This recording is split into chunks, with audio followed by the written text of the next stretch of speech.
Hey everyone, welcome to Intel Gamer Build Together with MSI. My name is Ira James. I'm the product marketing for MSI, and today we are with Lorelyn. I do tech videos on YouTube and game streamer on Facebook and Kumu. Today we're going to show you to build your own PC build without sacrificing performance and why should you do it if you can. So today's PC build is going to be powered by MSI and Intel. So we're going to be using Intel processors and MSI PC parts all the way and seeing if we can squeeze some value for our money. This PC will be able to handle any game at medium to high settings with a stable frame rate. It can also handle 4K editing and 3D rendering. But it won't be any faster than any high-end gaming PC since we are going to be working on a really tight budget here. So we will be introducing our parts. So Lorelyn, can you show us what we have? Okay, so for today's product, start tayo sa CPU. So what you have there is the 11th gen Intel Core i5-11400 CPU. So this is a 6-core 12-thread processor and it's very good for gaming and 3D rendering and video editing workloads.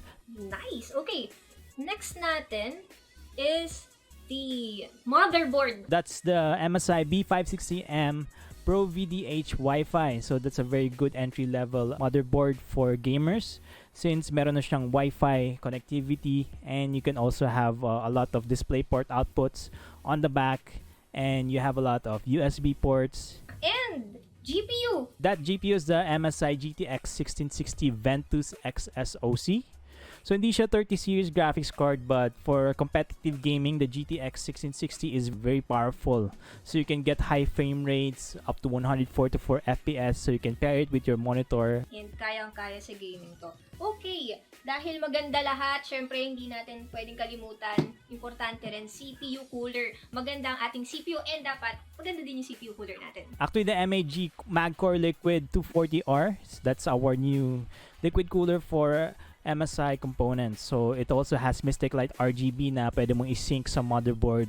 Power supply, wag din natin kalimutan. Yung power supply na yan, it's MPG A650F 650 watts power supply unit. So that's a gold rated PSU and it's very future proof. Meron din tayong RAM and SSD. For the memory, we'll be using 2 sticks of 4GB HyperX Fury with 2133 MHz na frequency. So 8 gigs of RAM is a minimum requirement nowadays for competitive gaming. Since we are on a budget, we'll be using that.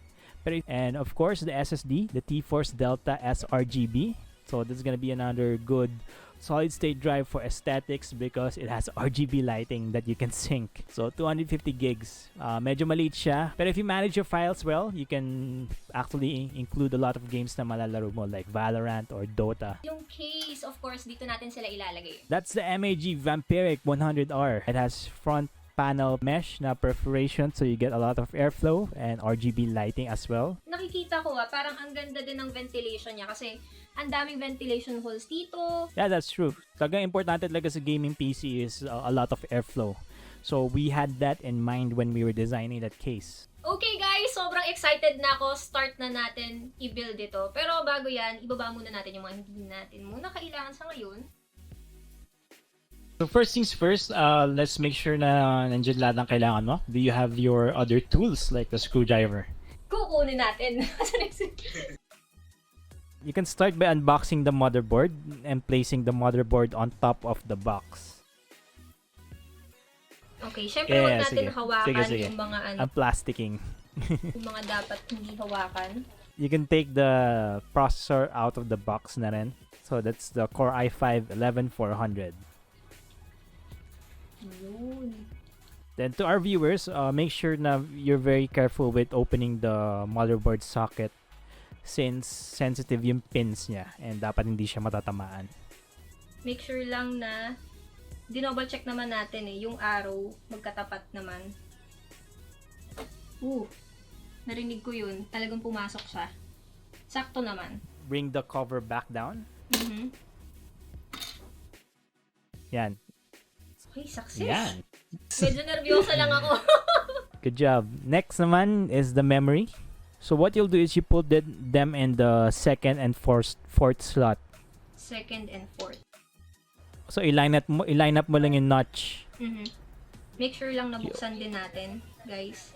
Yes. Okay. Tama.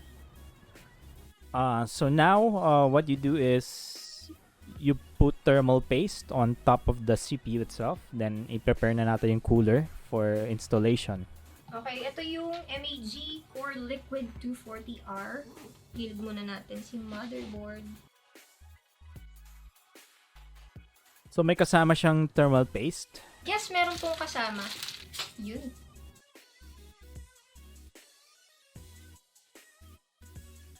So what you do first is put the screws on the back plate. Okay. And then on top, ilagay mo yung maliit na washer na plastic thing. Yan. So you put 4 of those, i-align mo dun sa holes ng CPU mounting. Then next is ilagay mo yung spacers na plastic dun sa may mga screws. And then you put your thermal paste. Then next, you take the CPU pump, then i-align mo lang siya dyan sa screws. Dapat nakaganito? Sarap? Yes. Or nakaganito? Then, yung kanina. Yan.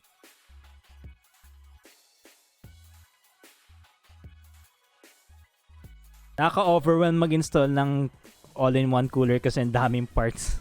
Where after that, madali na yung the rest.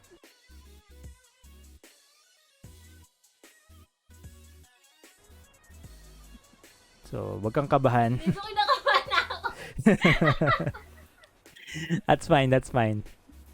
I think you're doing great. Ayun, okay. Nice. Okay?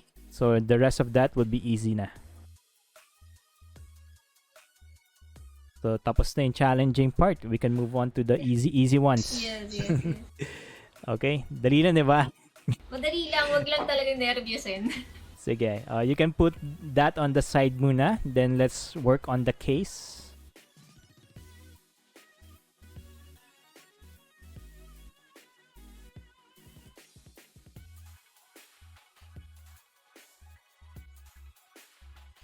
So what you do is you'll slowly bring the motherboard inside the case. Align mo siya. And the radiator will be on the front of the case.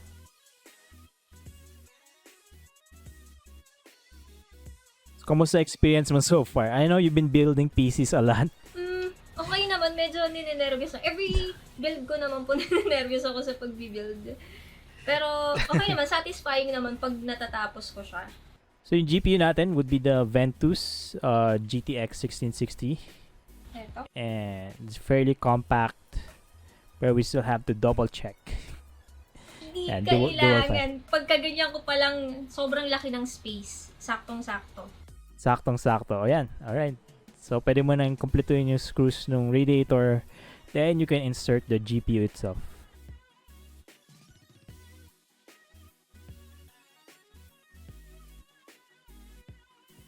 Okay guys, so nailagay na natin lahat.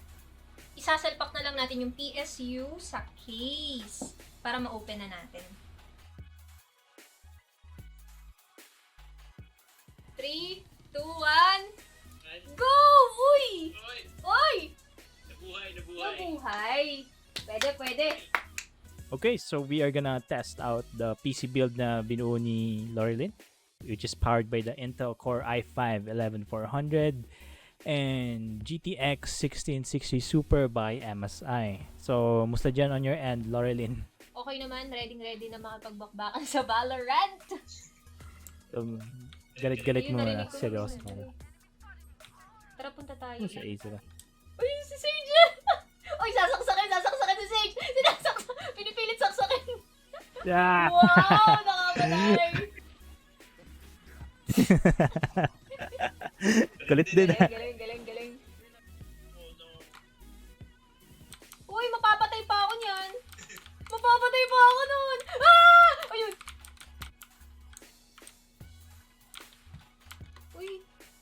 Ikaw yun! Iba na! Ikaw ba yun? Ikaw yun, iba Hi. na.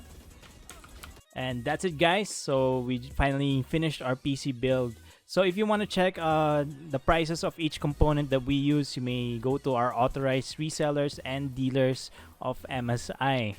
And napakaganda ng build na nagawa natin because despite the tight budget that we have, we were able to build a gaming PC that can play competitive esports. So nakita niyo naman sa mga benchmark natin and gameplay test kanina na we're able to utilize each value that we have set aside for this gaming PC. So makapaglaro tayo ng Valorant on high FPS, 'di ba?